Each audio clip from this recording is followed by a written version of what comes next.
All right, here we are live, Celtics post-game show. Usually I hop on here, right? And not usually, but sometimes I'll hop on here and say, hey, I don't know how to make up my mind about that game, right? Like I'm live here right after the game. I got to process this and think about it. Not tonight. Not today, I should say. Another Sunday afternoon game blown. I'm pissed because what I just saw was one team that wanted to make a playoff push and wanted to, contend and compete and make sure as hell that they're not in a play-in game. That was one team. The other team, that other team being the Celtics, was the team that said, hey, it's just another Sunday afternoon game, whatever. Let's go see how we do. And it's so infuriating because everybody, the players, the coach, the organization, the ball boy, the training staff, the fans, everyone understands the implications, late season implications that this game had today. And then they go out there and get dog walked by a Miami Heat team. And it's just so frustrating because, yeah, you know what? They turned it on. They started to compete towards the end of the game. But I can't give them a gold star for that.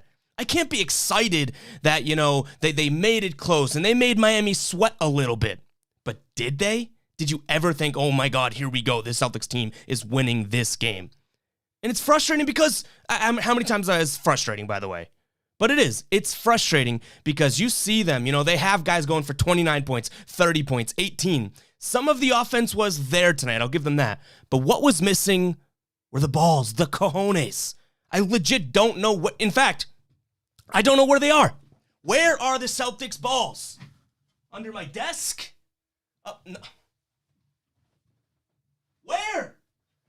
Where are they? This team. It's driving me absolutely insane. Insane because, again, this Miami Heat team recognized the implications that this game have. It didn't seem like the Celtics did, but anyways, deep breath, Ev. Let's get into the post game. Guys, make sure to hit that subscribe button, like this stream if you're watching. Let's get into the box score so we can get into some chat. Man, I'm frustrated here. But Evan Fournier, 13. Evan Fournier, 30 points tonight. Tatum with 29. Kemba with 18. Smart with 16. Nesmith, good game out of him again, 16 points. We flip over to the Miami side of things. Miami with a couple guys stepping up. Jimmy Butler, who was just letting everything happen in the first half, all of a sudden turns it on in the third and fourth quarter. 26 from him. We saw Bam with 20. Duncan Robinson, 22. Trevor Ariza, 19. Those starters seem to come to play today. The Celtics, maybe they did. Jason Tatum took 2 shots in the first quarter. I don't know, but let's get into some of the chat. I'm sure some of you guys are just as frustrated as me. But Patrice is saying, Rod, scandalous, no words, more words to describe playing these C's. Sweaty says, we only try in the fourth quarter, it seems like, and that's what's frustrating because every single damn game, every game, we think, oh my God, here we go. We have a chance. And then in those games that they do win, coming back against the Spurs or any other big game that they came back and won, all of a sudden, that makes us forget how much they stunk in the third quarter, the second quarter, and the first quarter. So it's like, it's a lose-lose. Well, the Celtics win this game against Miami, we're on here celebrating, playing the victory music, right? But that shouldn't be the case because they stunk for the first half. Lance saying we have to win on Tuesday. Bergen saying so frustrating. At least I'm not the only one saying frustrating. Dundon saying I wish this effort was consistent through the whole game. I know, but that's the point. That's the issue. Bergen says I'm upset with Jason. What a terrible pass to Evan. No focus. Lance saying in the first half this team had no idea how to defend. They had no idea what to do. That whole game. Really. I know they started to come back, but that's because they started to hit shots. They didn't have any idea what to do. The intensity, maybe we could say it picked up. I'll give everyone that. But they had no idea what to do. Carson Edwards comes in. Nesmith is having another career game. And Carson Edwards gets playing before him in the third quarter or whatever. I tweeted out. I said, that is an absolute, I don't know what to do with my rotation, move by Brad. You don't start a comeback and maybe start playing well and then you say, hey, Carson, you haven't played real minutes since Nam. Get in the game, kid. It's just so frustrating.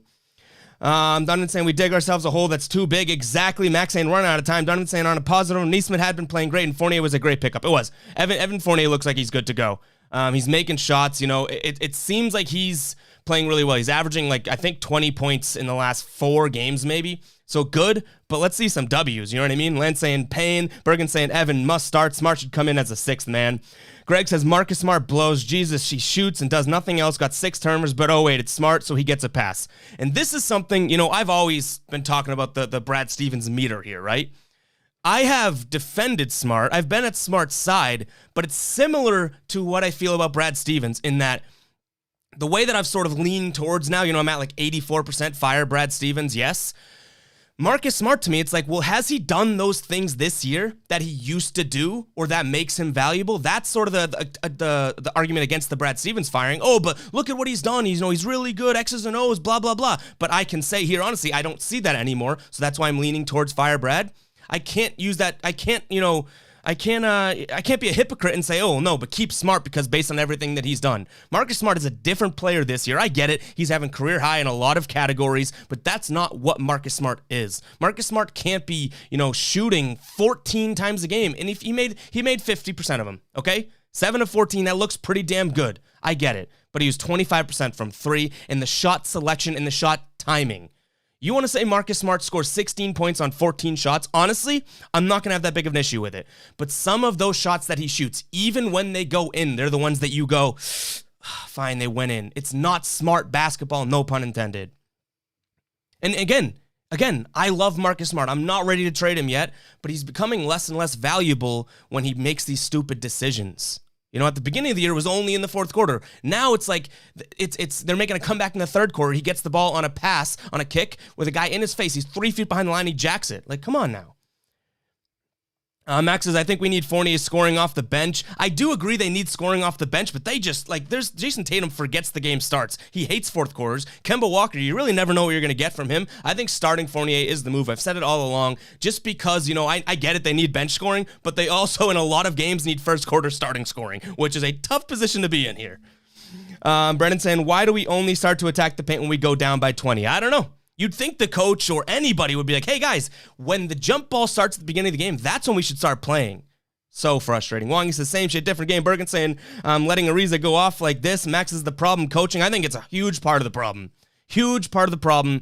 And I honestly don't think it's a personnel or, I don't even think you bring in a coach that's a better coach than Brad. I think this team needs some sort of a shakeup. And they tried to get Fournier. They got Jabari Parker. They changed their personnel a little bit, right?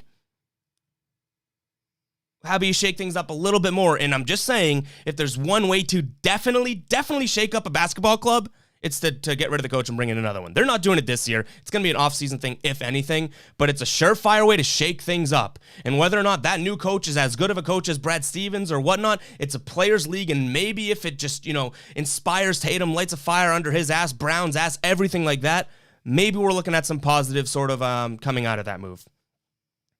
Lance says, hopefully you don't get to the playoffs, and then Danny realizes something.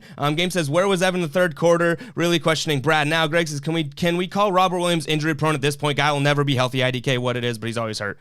So this isn't totally fact-backed, but I will say, based on, I guess, interactions, I would call them, these Robert Williams injuries, bumps and bruises here, if I was a Celtics fan, which I am, I wouldn't take for full truth. I think that this is a big, and again, I'm saying I think, keep that in mind, this is a big sort of spin on the fact that he really has a serious syndrome and a serious disease with the arteries in his leg.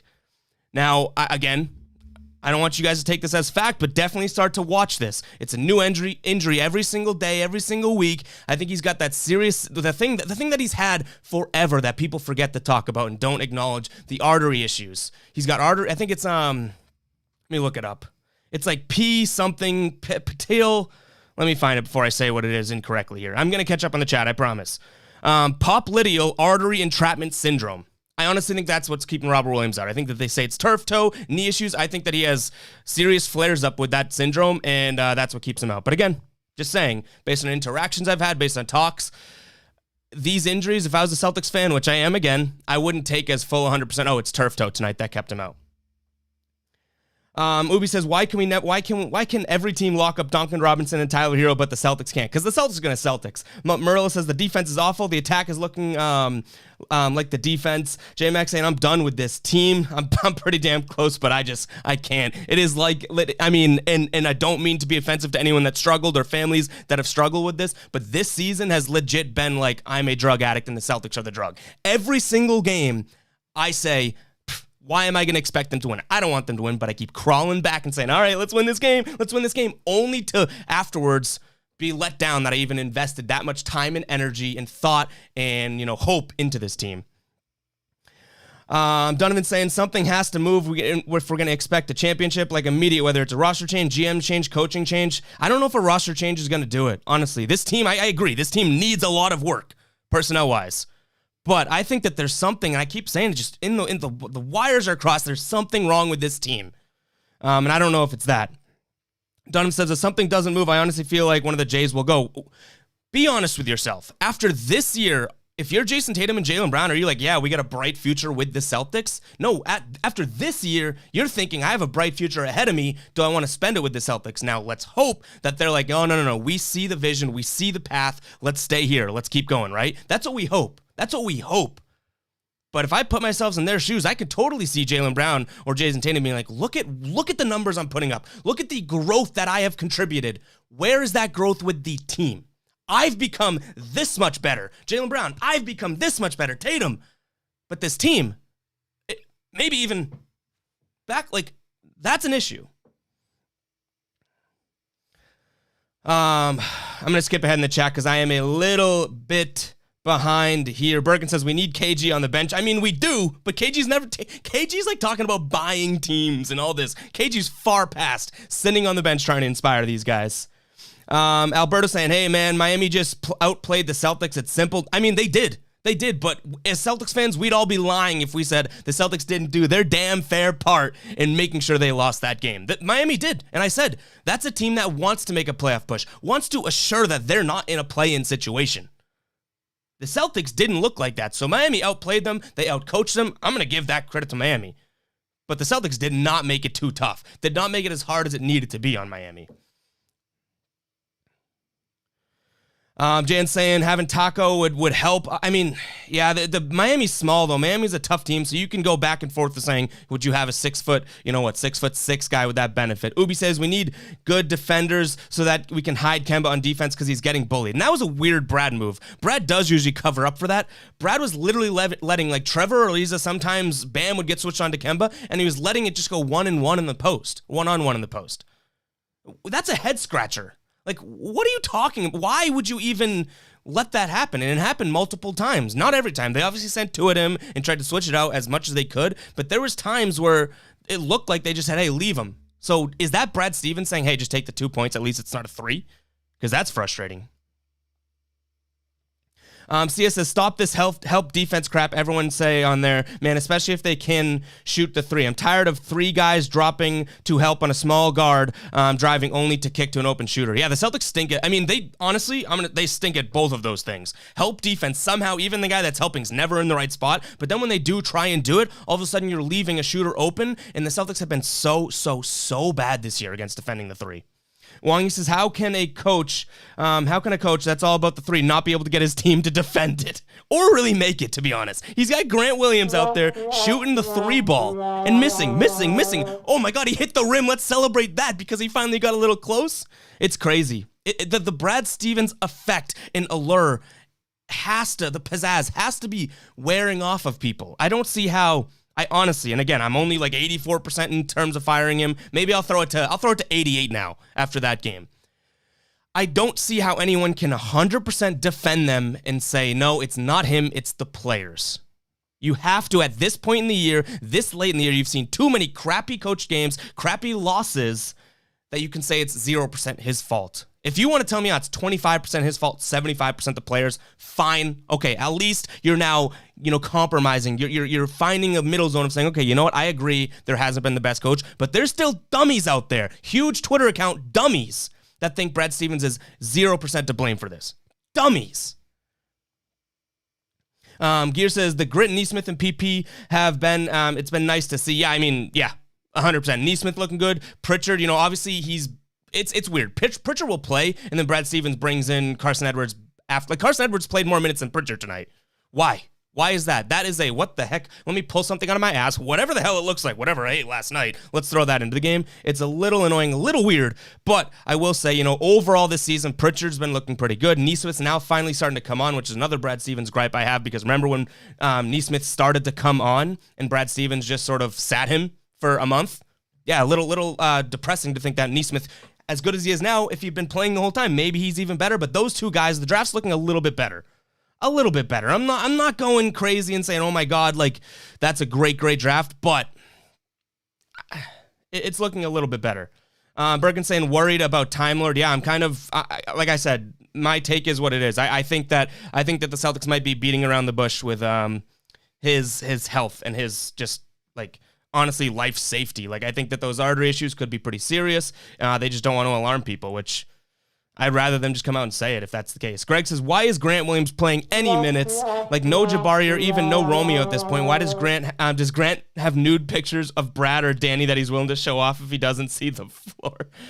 I don't know. It's probably, we all can picture Grant Williams in the locker room and in practice, right? Or they don't practice much, but going into Brad Stevens' office, like he walks out of that with a bunch of shit on his nose because you know exactly what he was doing. He is you can tell he's the brown-noser coach's pet. Like when Brad Stevens like, can someone get me a ball? Grant Williams sprints and dives at the ball rack. It is what it is. We all, if you've played any sort of organizational basketball or organized basketball, you've played with those kids that play because the coach likes them or because, the coach is almost like, oh, it's a give and take. Like he does so much for me. I got to give him playing time. Based on what we've seen on the floor, I don't see how Grant Williams is playing. I don't. I literally don't see how he's still playing. Gear says, I would be all in on Park getting some type of coaching role. He would not be afraid to dig into Brad or the players. I'd be all in on him being on a coaching staff. No chance he could be a head coach. I'm just going to say it. Like Park, like as much as he's right about stuff, like let's just look at some of his takes, right? Like he's wrong about a lot of stuff. I don't think that he'd be actually in it for the strategy portion of it and being able to plan and game plan and all that. But right now we have a guy that overdoes the game plan, overdoes and cements in his rotation and rides with the type of thing. Park on a coaching staff I think could be really beneficial. I think anyone on the coaching staff that has that sort of, hey, this team's missing the balls. I already looked around for them. You guys saw it. I looked in the closet. I looked on my bobblehead shelf. I looked under my couch. I couldn't find them. Maybe Perk could help the Celtics find their balls, but I don't know about as a head coach. Albert says, I ain't a C's fan, but I respect you guys, but that number 6 ain't where I want Miami. Yeah, I mean, honestly, Miami is the way that they played that they're looking for that 4 or 5 seed still. And whether that's possible with 4 or 5 games left, they want it. I don't think the Celtics do. Like based on what I saw tonight, the Celtics don't overly want. Like they don't want this season. And it's pretty damn annoying.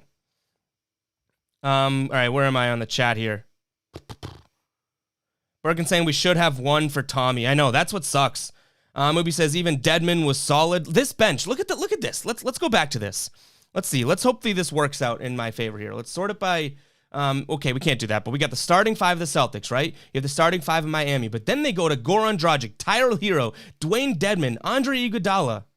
Look at that. Then you go to Aaron Neesmith. Okay, he played really well. Great. Give him that. Okay, he played really well, but he's a rookie that just started playing well. You go to Grant Williams, Carson Edwards, Luke. Like, what is that team compared to this team? Veteran. Rookie that's shown a crap load of potential. Rookie that hasn't shown anything. Rookie that's shown very little. Second-year guy that hasn't shown anything. Luke Cornett is just a guy that, like, hasn't done anything. Not that I hate him, but that is such a different roster construction. Such a different team.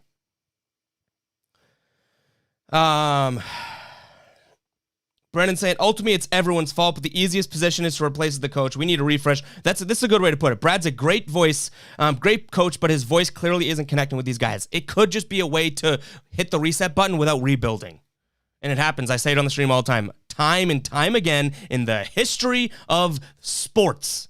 Coaches get fired, you move on, and then you go ahead and, get another coach, and all of a sudden it could work out.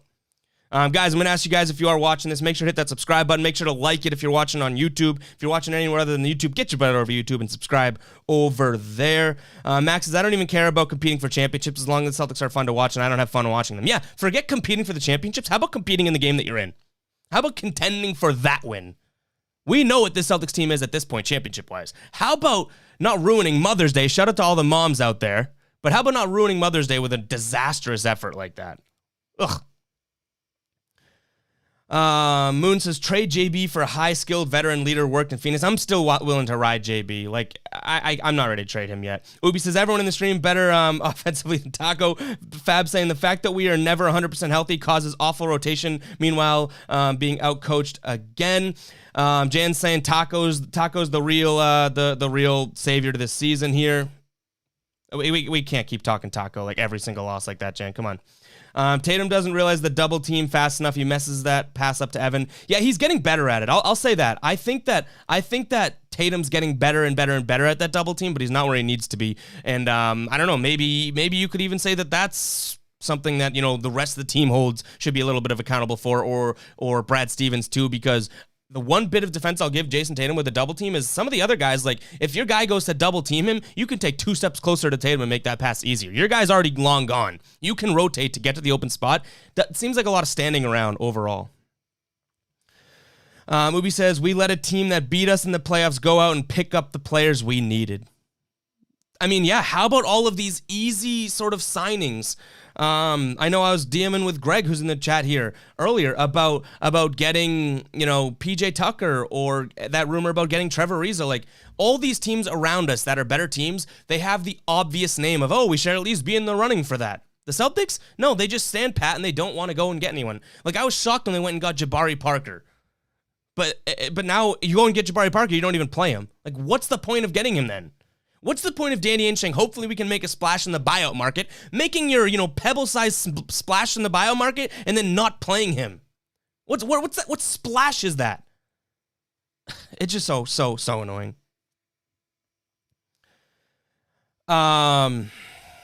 Lance says, I was so excited for this game. The time was perfect. The situation in the game, but that was unacceptable. Yeah.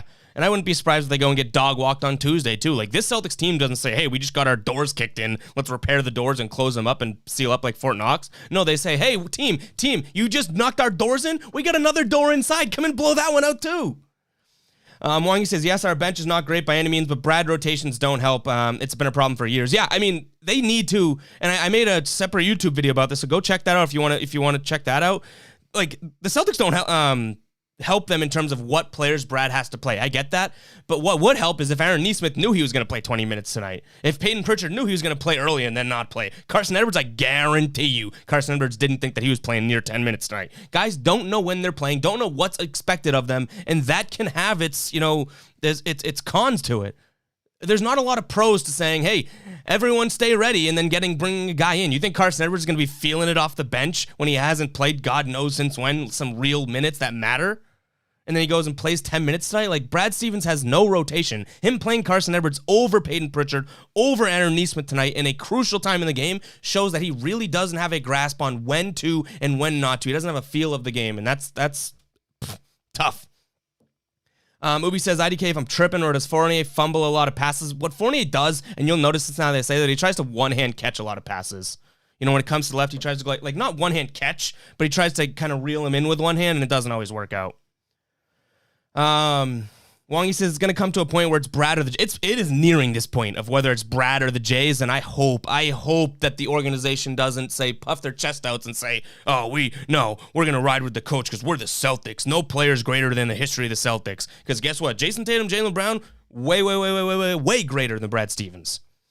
Max says, there just aren't any good head coaching options up there. We can go with Larinaga or Turner, but saying with Brad might be the best choice. This is why I'll say, this is where I'm going to defer there, Mac.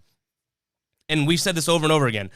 What has Brad done? Because this is the age-old sort of, counter. Who are you going to get? Who are you going to place him with? What has Brad Stevens been doing lately that no coach out there that has any sort of coaching resume, what has Brad done that guy can't? So that's why I don't mind. And guess what? I know you say there's no options out there. The Celtics head coaching job opens up. The resumes will clog the mail hole. So I'm not worried about having, a pool of candidates to choose from, whether or not like Sam Cassell or Chauncey, like any of these names are signing up right now. Hey, I want to be a head coach. If you see that the Celtics head coaching job opens up, you're going to see a lot of guys with resumes that are well worth head coaching jobs come out of nowhere because it's the Boston Celtics. So regardless if you get a really good guy with a great resume, I'm just saying Brad Stevens is sort of pizzazz of, what he's good at, what he is, why he's the great coach that we all have thought he is. That's starting to wear off, and at this point, you get anyone for a shakeup. And again, I'm at, 88%? Is that where I'm at? I'm still not totally there, but if this team goes and loses in the play-in or just gets by in the play-in, I'm going to get pretty close to saying, you know what? It's the problem. Brad Stevens is the problem. I'm not there yet. There's so many things wrong with the Celtics team, which is why I don't think just firing the coach would fix it, but it would sure as hell be a shakeup. Lance says our season could be over in May. Crazy. Brennan says I'd rather see Jabari play over Grant. Gabe saying why isn't Jabari playing? Seriously, I don't know why Mr. Grant Williams plays over Jabari. Oh, defensively, right? No. Grant Williams isn't a good defender either. He's not. Maybe a year ago, Grant Williams in the playoffs shined a little defensively, but he's not a good defender either. So how can someone say, hey, that's why he's playing over Jabari? But he also, Grant Williams is a walking foul. Game says, Peyton had the game winner against Miami last time we played, and he barely played tonight. Hey, Brad Stevens for you. Ubi says, I get that we are worried about the play-in, but I'm confident we beat the Hornets. See, I'm confident too, but I know that they could lose it, and you know they could lose it. So that's where the worry is. Confidence, sure. I'm confident in every single Celtics game. It's been a fault of mine this year, but I don't want to play the Hornets. I don't want to play the Wizards or the Pacers. We can pull up the bracket here too, just to kind of look at it. Like I'm not worried about beating the Hornets, Washington, or the Pacers wherever they land in the play-in. Like I'm not. I think that they're a better team than all of those teams. But you don't want to catch Bradley Beal and Russell Westbrook on a hot night. You don't want to catch Terry Rozier and LaMelo Ball now back on the team playing well. You don't want to catch the Pacers who can run the ball out of the building and you might not even keep up with them. Like any of those things could happen, and you could have a game that we've seen over and over and over again from the Celtics that just flop and then the season's over. So that's why I truly believe, and I think it might be starting to get out of reach if they don't win on Tuesday, is that this play-in situation, they'll probably get out of. But I'm not putting a gun to my head and saying, yep, the Celtics are definitely going to win the play-in, because a lot can happen, in one game. And the Celtics are one team that epitomize that. Like, they show that, hey, anything can happen in a game. You never know. For the better, for the worse, whatever, but it's the truth.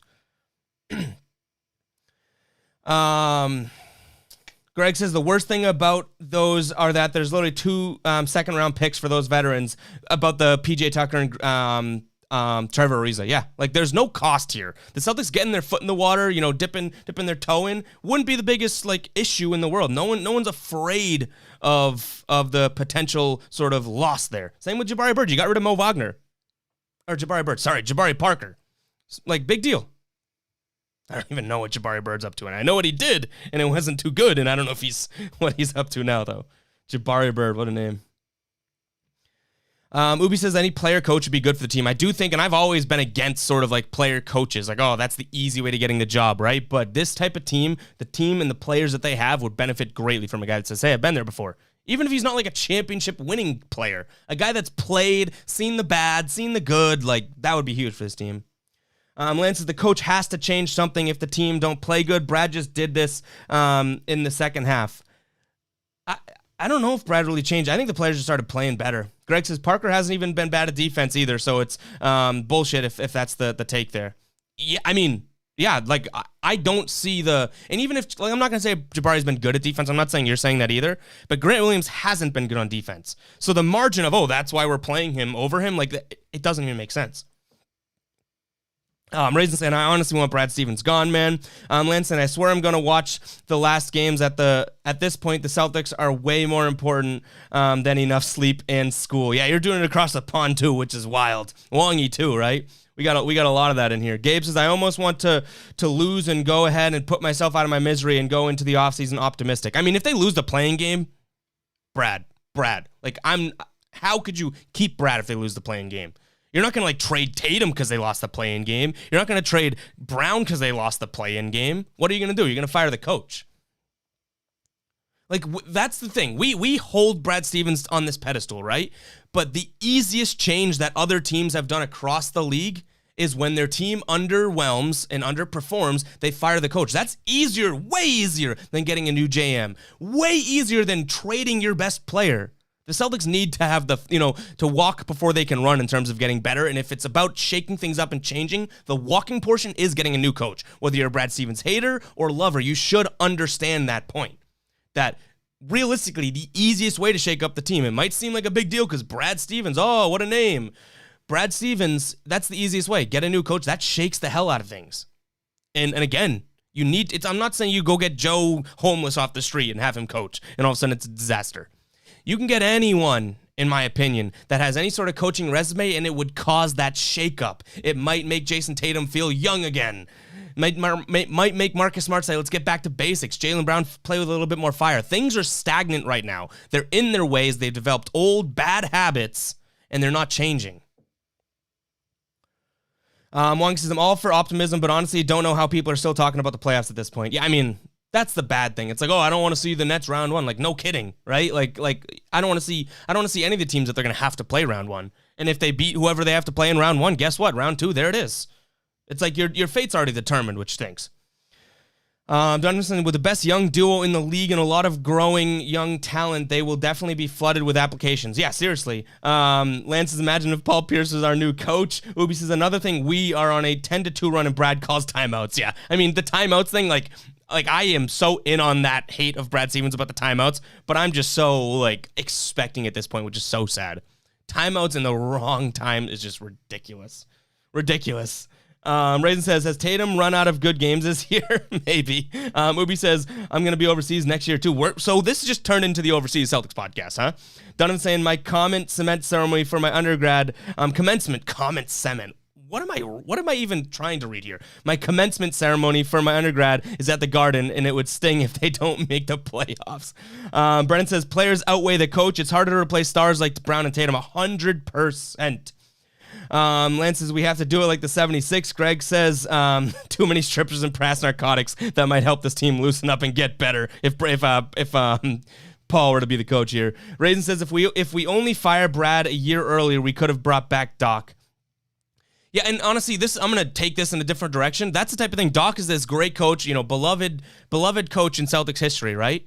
We're all okay that he's on another team. Like, if Brad Stevens goes and coaches somewhere else, no one's going to be like, oh my God, that guy, the one that got away. No, it happens so often. But it doesn't happen a lot in Boston. I get that, but you get rid of the coach, you bring in a new coach, and you forget about him. And you ride with this coach. So obviously it would be nice to have Doc back because I feel like he's the type of coach that they would need.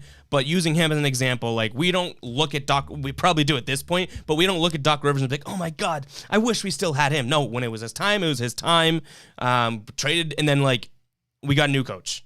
It is what it is. Ubi says that the Nets don't have Harden, I wouldn't mind seeing them. Yeah, I mean, they haven't been playing too well without him, right? But still, I think that, we haven't seen a Nets team like a Kyrie and Durant really, really turn it on yet. So I'm worried of them. Gear says, Grant to China with Yabu. Land saying, imagine winning the championship in this season. I wouldn't know what to do with myself. I wouldn't know what to do with myself if the Celtics go and win the championship. Because all of a sudden I'd be hooting and hollering hoorah, let's go. They won it. Let's do it. Celebrating on here. And people would be pulling clips of F, didn't you say that this team wasn't going anywhere? Didn't you say this team wasn't going to contend or that they stink and they suck? Yada, yada, yada. I mean, it just, at this point, this season is just take it game by game, I guess. Game by game. Don't have your expectations. If they do want to make a championship push, that would be awesome. But we have to be so far out of that expectation right now. And I know you're not saying that you expect that, Lan. Lance says Danny has to make a big trade like the Kyrie trade. See, but okay, here's my thing, and I agree that that's probably something that would help, right? But that is a harder thing to do than just getting a new coach. And as much as Brad Stevens lovers, would hate to deny it, that's true. Again, I said it earlier, you guys agreed with it. If this Celtics head coaching job were to open up, you would be flooded with applications. Flooded. We wouldn't have a problem finding a coach that can at least hold his own. My issue would be if Danny Ainge and the organization then go and roll with a guy that's like Brad Stevens 2.0, right? Young coach, unproven, nothing to really show for his success, really analytically minded, and thinks that he's done, this is a difference maker. Like, I would hope that they, just like they should be getting these obvious signings, like these obvious veterans that if they work out fine, if they don't, whatever, go and do that with a coach. You don't have to sign him to a 10-year deal. Go and get a coach for a year or two. See if he works out. Keep him, it's frustrating because I know there's always the, the sort of take of, the fan doesn't know anything. These are so easy. We can all understand it.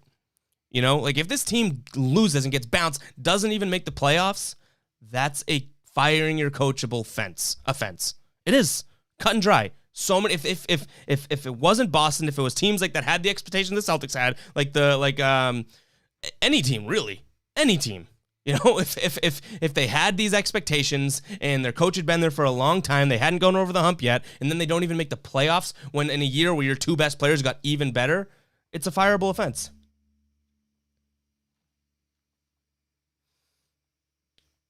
Oh, where am I? I am saying if the Celtics win the championship, I'm going to have to go back and delete my Brad tweets. I might just delete my Twitter. Greg says less than 2%. We even get to the final. Zuby saying Smart and Kemba for Russ and Beal.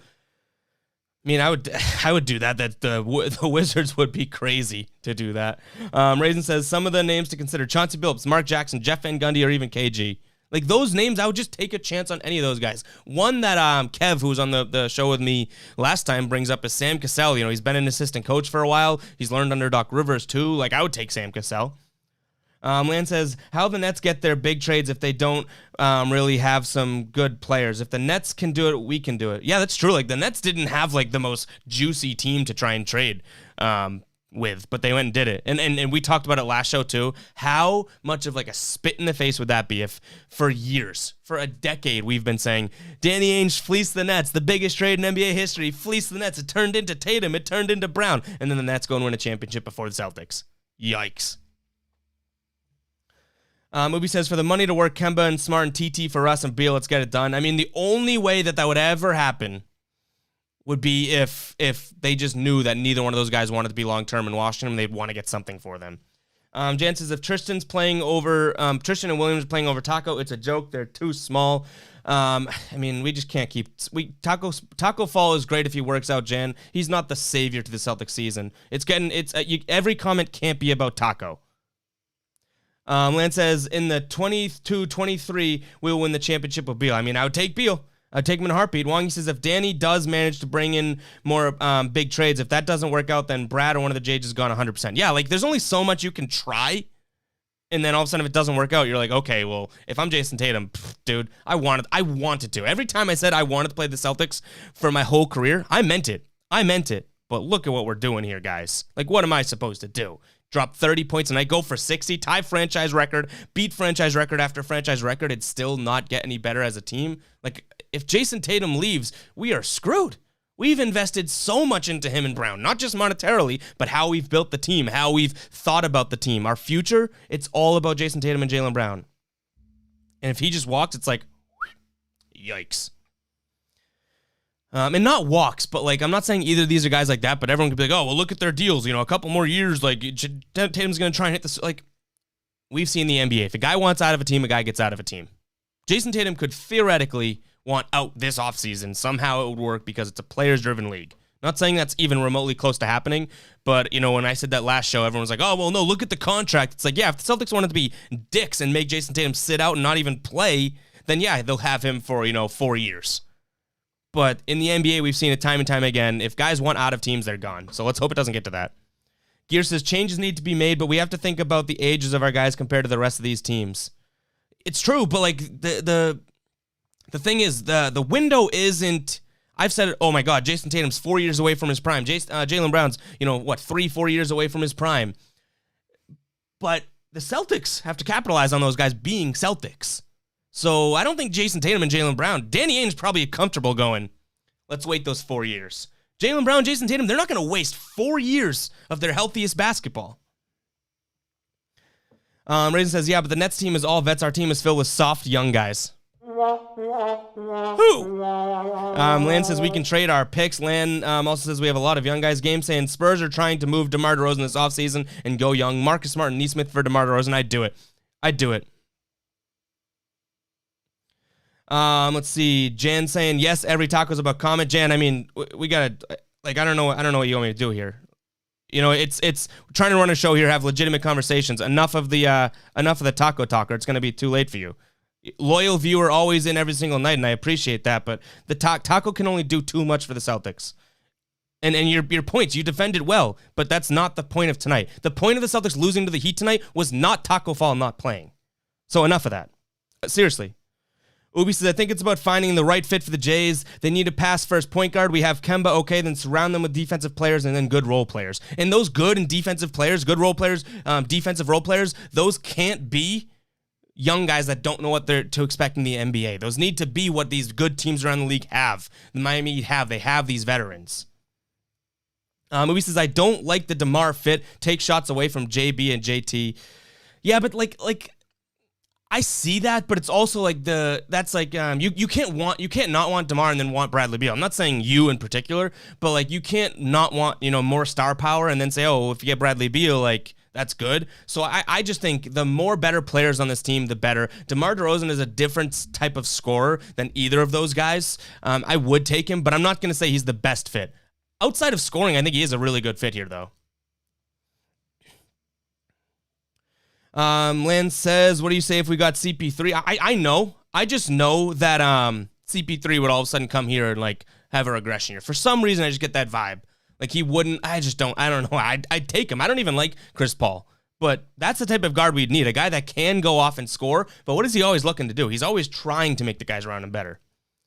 Ubi says, I don't think the Suns move CP 0 rings. Raisin says, yeah, Smart for DeRozan. No, Smart as part of the package for Beal. Yes. Gear says DeRozan is the guy to keep an eye on from what I've heard. It can be a gritty vet who we could use. And that's the thing. Like Ubi was saying, you don't think he fits here offensively. I think that he is very much like a Celtic type player though, and I think that he could be a good player here. So best fit, no. Legitimate caliber player for this team, yes. And I would take him because, like, again, this team needs some sort of a shakeup. Bringing in a big name would be the shakeup. But I think that I'm still on the coach goes before you make some ridiculously big move. And not that would be ridiculous, but it's interesting. Lance is the free agent after the season. Game is saying, I think it would have to be a sign and trade. Greg says, what does Kemba Fournier Smart do for taking shots? DeRozan would be fine here. Yeah, think about that too. Marcus Smart pretty much takes away the shots from DeRozan. Ubi says, but Beal can give us spacing. DeMar doesn't do that. Don't you think he would be better? Beal would 100% be better fitting with the Jays. And I've said that, and people have even said, oh, well, then talk about shots being wasted. He's a better fit in terms of spacing the floor. But I don't think, I don't know if you're giving as much credit to DeRozan for spacing the floor. Like, DeMar DeRozan is a mid-range at the basket scorer, but he'll get the ball, at the three-point line. People have to cover him there. He's going to build up too much speed, go by them, or pull up in their face. Like, he can stretch the floor a little bit. The difference isn't that great that I would be like, no, don't give me DeMar DeRozan. That's all I'm saying. Because I like the player. I think that he, maybe wouldn't be the best fit, but I think that he wouldn't, I don't think it's fitting a square peg into a circle hole. Like, I think he would fit, maybe just not the best fit, but I'd take him in a heartbeat. Gear says, it's not about what DeRozan can't do, but it's about what the Celtics working him and what he can do. Lance says, I'm hyped for the offseason. There must be it must be a lot to happen. Lance says, before the season, it was clear that this season was not going to be that good. And we tricked ourselves into thinking Jeff Teague was going to be great. Tristan Thompson was going to be great. Even though I still think Tristan Thompson has kind of done what's asked of him this year. I think I get hate for that. But, yeah, we hyped ourselves up over Nesmith. Like, a lot of things really didn't happen. Everyone hyped themselves up over our boy. But, yeah. Gear said Beal would also cost more and would let more points. I think that Bradley Beal and DeMar DeRozan are comparable defensively. Like, one's in a better defensive system than the other, you know what I mean? But probably true. Ubi says, honestly, if we can do Kemba and Smart for Murray and DeMar, I wouldn't mind that. Murray, yeah, I would love Murray, and he torched the Celtics too.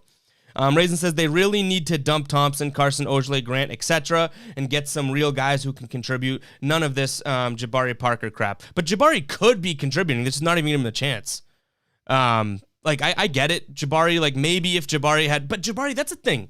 from a fan's perspective, what we've seen, maybe Jabari stinks in the locker room. Maybe he shows up late, doesn't even want to play. He's careless, right? Never in the gym, whatever. But from what we've seen, like, he's played okay. So that's where the sort of like disconnect is. Why isn't he playing? That's what's crazy to me. Game says, why would Washington ever think of trading Beal? I don't think it'll happen. I bet that, I honestly think that they might, because if not, he's walking. Like, I think it's Bradley Beal has made it abundantly clear he doesn't want to be there long term. So Game, them being smart, like if they could, if this was in an older day and age basketball where the teams had control over players, I think 100% they would try and re-sign him, they try and keep him. But Bradley Beal wanting to walk, you're going to want to get something for him. Gear says, DeRozan not being a pussy when driving to the paint might be needed. Could use some of his and ones. Lance saying CP3 is coming because of Deuce. He does love Deuce. Game says, Deuce would be a better bench player at this point. Hey, we got to love Deuce. Maybe Tatum, if Danny Ainge signs Deuce to the team right now and says, hey, he can't play, obviously, until he's 18 or 1 year removed from high school, whatever, maybe that would be Danny Ainge's best bargaining chip of keeping Jason Tatum here for the next, 15 years just to get to that point. But anyways, guys, we are going to close up shop tonight. I appreciate everyone that tuned in, subscribed, and watched. Negative vibe of a show, I get it. Negative vibe of a show, but what is the Celtics team forcing us to do, right? So we'll catch you in the next one. Thank you very much for tuning in.